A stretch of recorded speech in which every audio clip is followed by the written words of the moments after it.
Chapter 3 Hunter of the White Abyss. NDK escaped the fortress after barely surviving Frostbane. But Everfrost itself had begun hunting them now.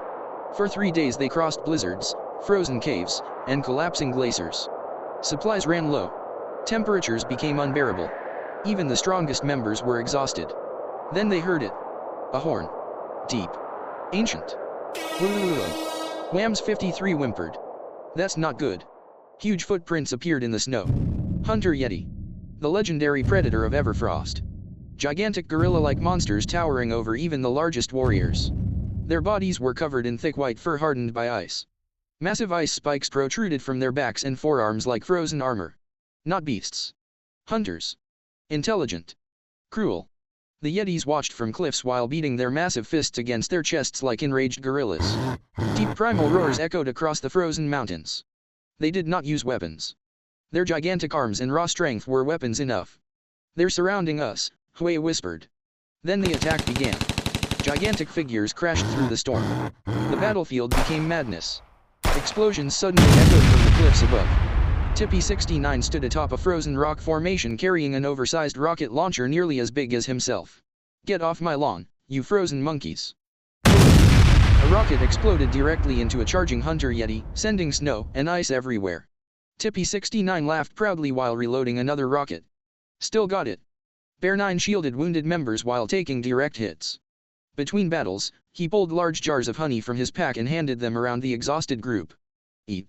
You need strength," Bear 9 said calmly. 0 troops immediately grabbed one. This man is the true hero of Everfrost.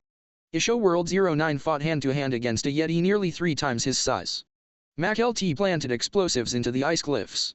"Everybody run." Boom! The mountain exploded behind them. Avalanches consumed entire groups of Yetis.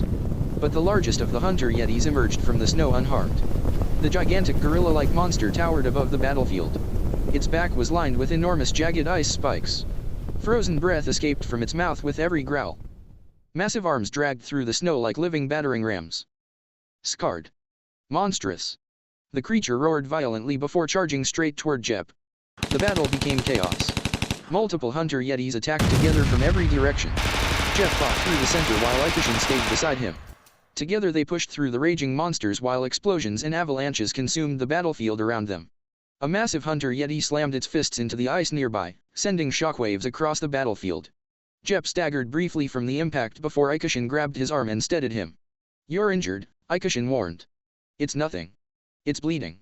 Empanoy approached carefully while directing Ikishin and Jep away from a charging Hunter Yeti narrowly crashing past them.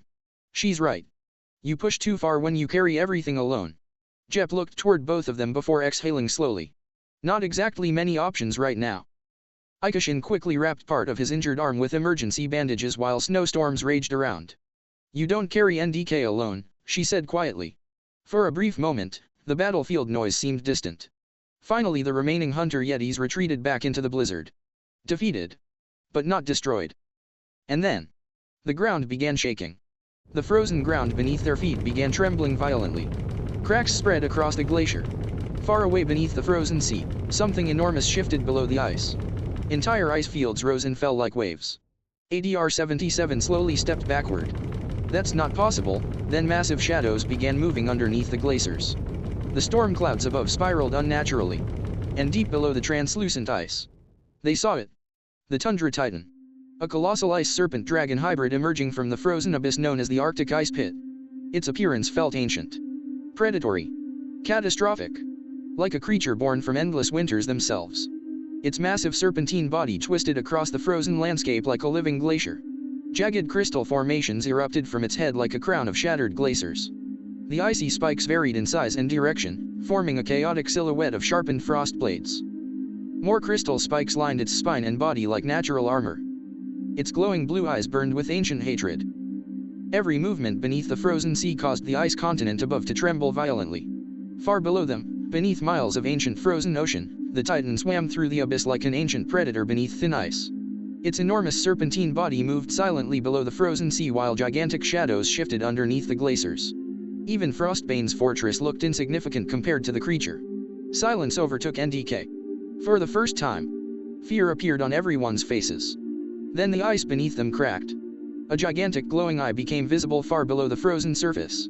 The Titan was directly underneath them, swimming, watching. NDK